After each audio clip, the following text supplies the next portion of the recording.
Like any good behavioral science project, we want to make sure that we're being articulate about where we want to end up before we even start. This course is an intervention to create a behavior change in you. What behavior are we trying to change? The first thing that we're trying to do is we're trying to get you to focus on behavior as the outcome of everything you do. Because when we say behavioral science, we need that behavior in there. Behavior as outcome.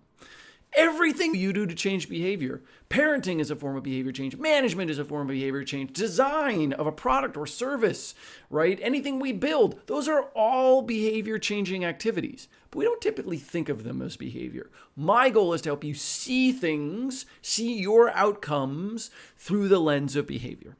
The second thing we're going to try and make sure that you do is that you use science as a process. So behavior as an outcome, science as a process through the work that you do in the rest of your life. Why? Because science is this beautiful thing that produces reliable outcomes. The true power of science is that because it works on the underlying forces that cause something to occur, it can make that thing occur more predictably, right? And predictability is a huge asset when we're building in the world. So science, this beautiful process, is the thing that we want you to use, and behavior is the thing we want you to create. Why is focusing on behavior so important? Well, one of the favorite things I ever learned as a product person was to fall in love with your problem, not with your solution.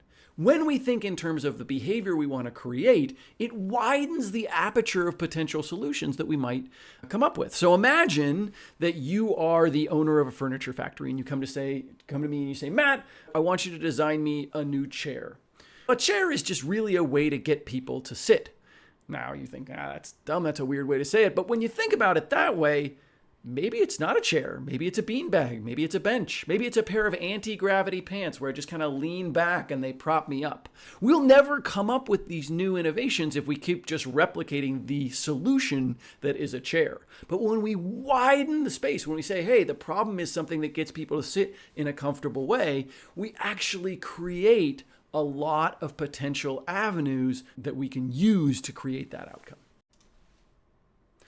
Often, people think of applied behavioral science as a specific role, an applied behavioral scientist.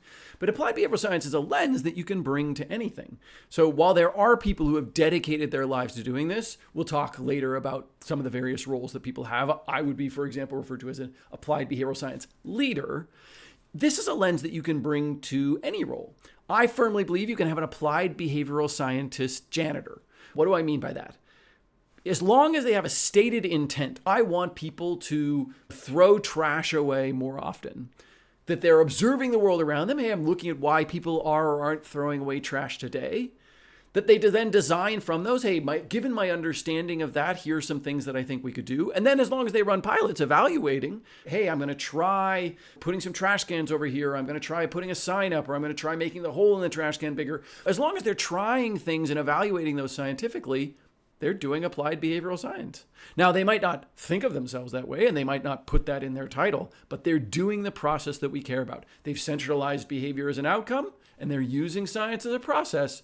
So to me, they are using applied behavioral science.